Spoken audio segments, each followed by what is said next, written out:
Now, creativity is not just for the sake of it, and we creativity solves human problems and takes care of human needs. I've seen people who do arts and they talk about the beauty of arts and all that, but again, it has to impact mankind because we have brand problems, we have human problems. For example, what is going on Black Lives Matter? You know, how do we help touch human lives with creativity? And I've seen some ads in the past that that were done by even small brands that affected human life. So the end game for us is how do we change human behavior? Like the Bernard will always say, how do we change human behavior, even in these times?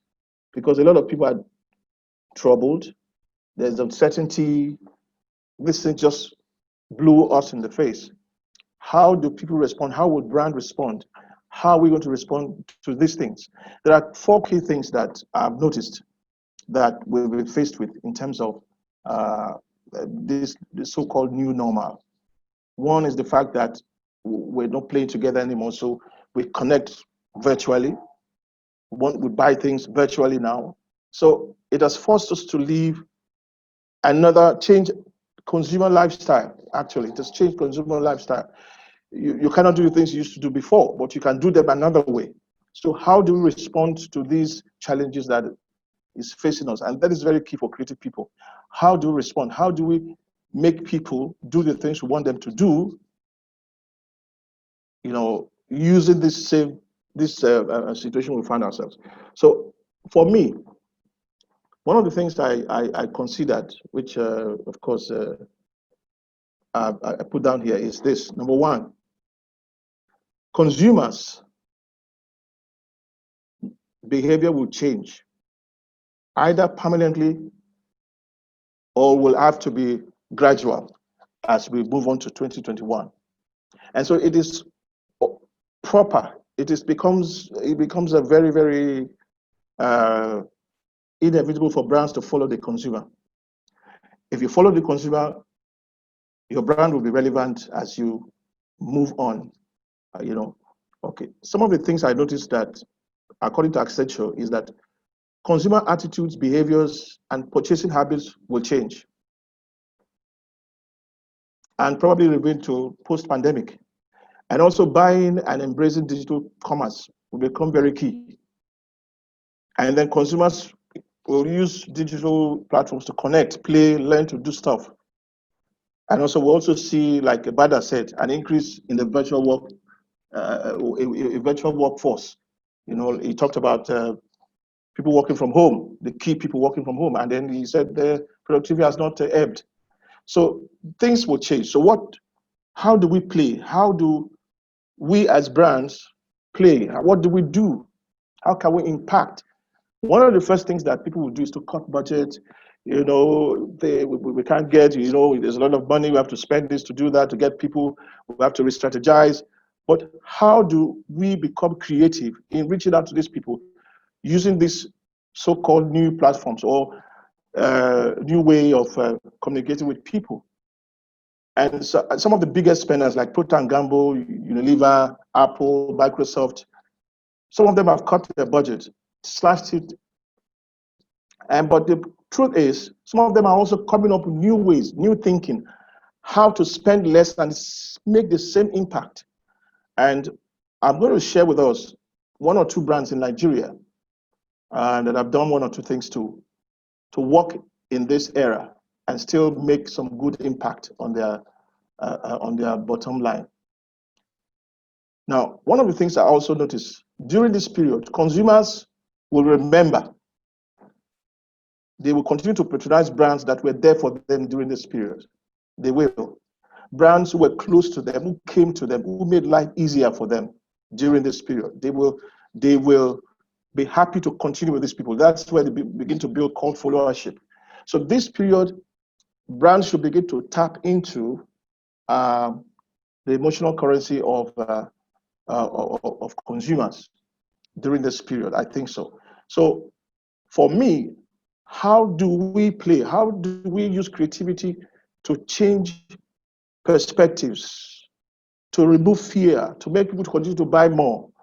And I found a great example in Borno State. One of the campaigns that were done in Borno State. This was a human problem solved by a government. Surprisingly, I didn't believe it when I saw it. In fact, WHO recognized them for what they did. I found out that the commissioner for youth and sports came up with a brilliant idea to celebrate those who have come out from, who have been cured of COVID, and treated them as heroes who went to war, conquered, and came back, to remove the stigma of those who have just contracted the disease and been cured. And so when you are actually going to the isolation center, they bid you farewell, like, well, and they tell you things like, you're going to conquer and come back. It became a huge campaign. And all those who came back after were seen as heroes. This was quite innovative because, again, it gave the impression that, look, this is not a death sentence.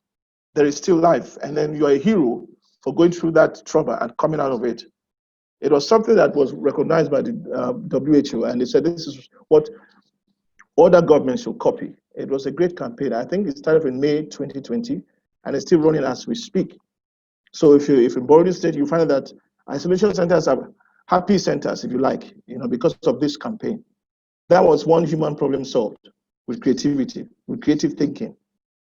Another one I also noticed is I think I saw it was an energy drink.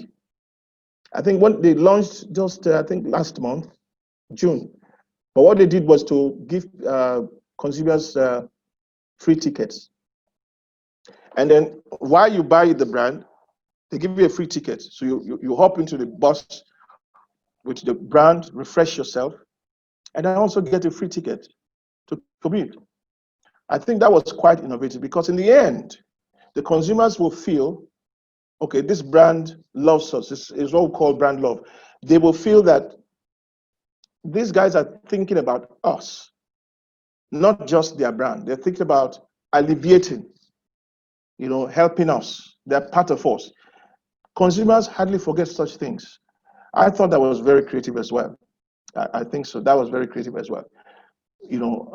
Moving forward, like Ronti said about the mask, the one with the statues and the marks and all that, which of course is not new in this globally, but I think also that was quite key because again, that's when you're driving past and see a statue with a mask, there's a message it communicates. There's something it tells you that this is real. We have to do this.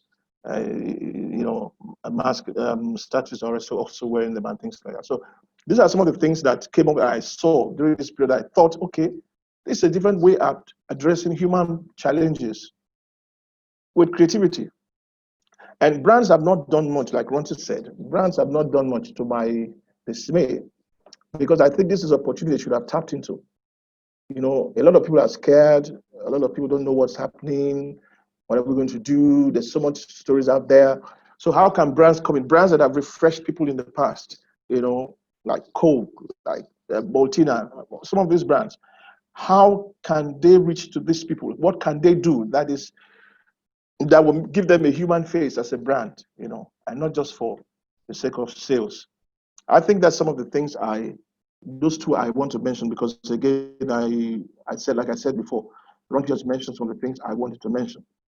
I couldn't get this to start, so I would like to say that also moving forward, brands should begin to look at consumers as, not as people who just consume their brand, but as part and parcel of their own shared growth or value growth, something that they're into us, we're into them. I've learned so much in the past few days. I spoke to a client and said to him that, look, consumers may stop buying your brand if they feel that they can't find you this period. You've got to show them that we're here for you. We are partners together in this. We're together in this as well. So it's important that we wear thinking caps and begin to change human behavior in spite of the area we find ourselves.